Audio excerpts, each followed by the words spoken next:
Uyu ni umuturage wo mu mudugudu wa Majari, akagari ka Murago, umurenge wa Gataraga, akarere ka Musanze, bamwita Akobarigira Regina, arimo arasaba ubufasha dore ko afite taransiferi agiye kumarana amezi 2.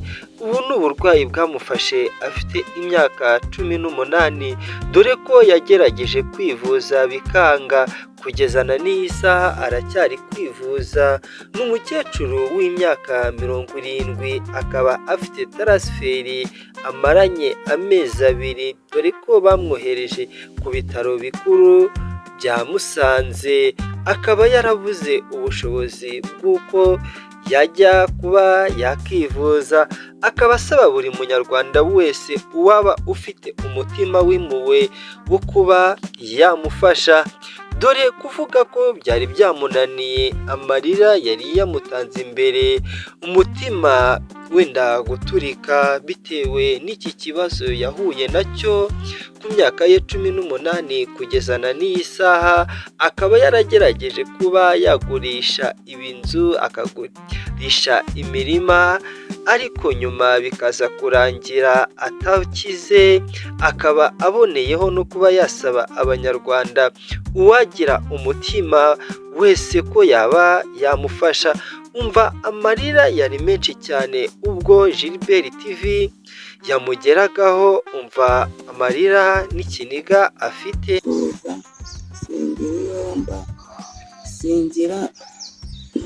Singira numva kumugira neza, iyo mbonye aramfashaga nkabona kuki ubwo nkabona mbese icyo kurya narurohoye, singira n'aho mpinga. Umugira neza niwe wanyubakiye inzu ndimo, mbese kujya kwanje kubona ibyo kurya biragoye cyane.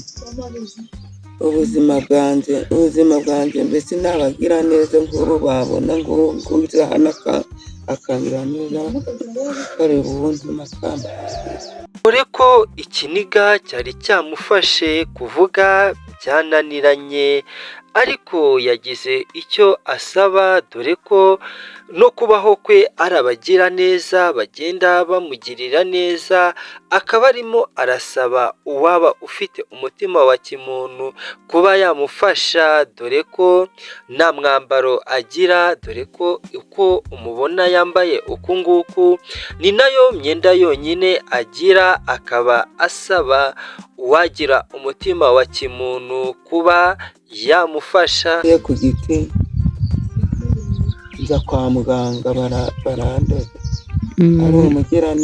hari umugiraneza banyizingiye, nuko abarambuzize nuko munsi cy'imfumura. None se aya maguru yawe kabyimbye cyane, wamugaye ufite imyaka ingahe? Yari imaze imyaka 18. Imibereho yawe wabayeho gute? Imiryango yagufashe gute? Ntabwo yamfashe neza, yimfata neza. Ntabwo mba n'akazu n'inzu ndimo, mba narayubakiwe n'umugondi muryango, babonye imvura iri kuziranyagira.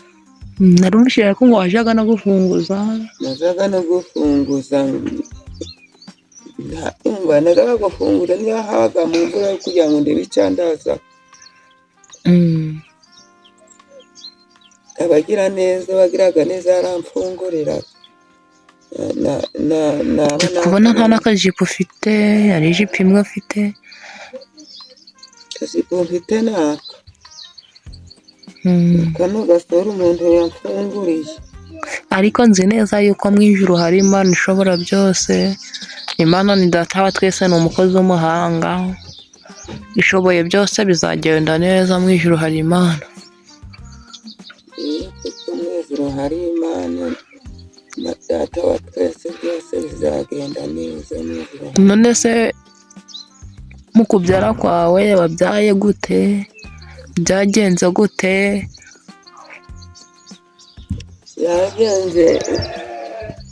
hari mubyara wanje wambyariye yaramfashe asanzeho nicaye ryamye. Bikimara kubyara se uwo mwana byagenze gute? Abantu abagira neza barangaburiye umugira neza akanzanira agakoma, bakanzanira n'uturyo. Ariko abantu ubu banarakunenaga. Abantu bakanena, abantu bari baranyishe ikibenzi, n'abana babo bakababuza ngo bere kunyegera.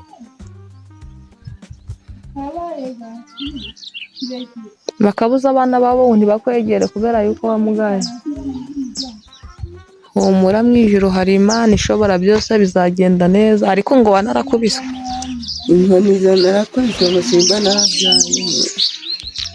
Ngo kubera akaba agira icyo asaba buri munyarwanda wese uwagira umutima wa kimuntu, 100 rirabara, igiceri cy'10 kirabara, kuko ubwo ni ubufasha bwamugeza kwa muganga, akaba yabasha kugera ku bitaro bikuru bya Musanze.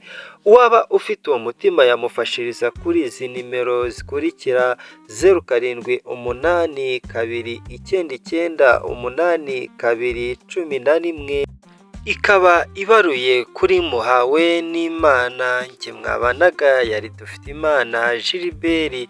Iyi nkuru tukazayigarukaho mu makuru yacu y'ubutaha.